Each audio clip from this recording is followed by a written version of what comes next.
Jean-François Cirelli, ancien dirigeant de GDF Suez et actuel président de la branche française de BlackRock, a été nommé officier de l'Ordre national de la Légion d'honneur sur le contingent du Premier ministre selon la promotion du Nouvel An. Le nom de BlackRock s'est fait connaître à l'occasion de la mobilisation contre le projet de la réforme des retraites. Le puissant gestionnaire d'actifs a ainsi été accusé de faire valoir auprès de l'exécutif le régime de retraite par capitalisation, sur le modèle des fonds de pension américains, au détriment du système français actuel par répartition, ce dont il s'est défendu récemment dans un communiqué publié par sa filiale française.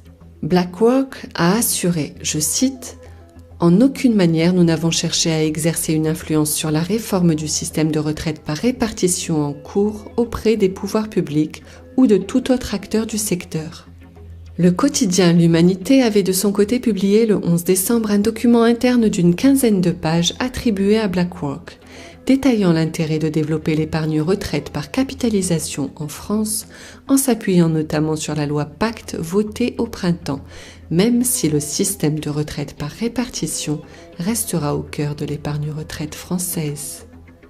Je crois que c'est juste un gouvernement qui ne gouverne pas pour l'ensemble des citoyens de la République, mais pour une petite partie d'intérêts privés. Alors qu'il se voulait être pour gouverner pour tout le monde. Oui, mais Emmanuel Macron vient du monde des affaires, c'est un ancien banquier d'affaires, il a travaillé à la commission Attali, qui avait exactement d'ailleurs la même feuille de route.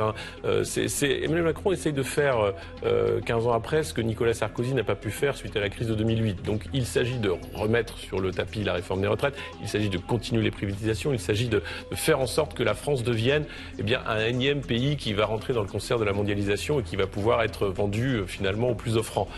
Les Français sont attachés au service public, ils sont attachés à la République, ils ont une autre vision finalement de l'État que dans d'autres pays. Et ça, c'est quelque chose qui se retrouve dans la grève. Aujourd'hui, c'est une grève, une des plus longues historiquement. Elle est encore soutenue majoritairement par les Français. Et pour cause, parce que je crois que la solidarité, ça compte. Liberté, égalité, fraternité, cette devise républicaine, elle n'est pas du vent dans la tête des Français.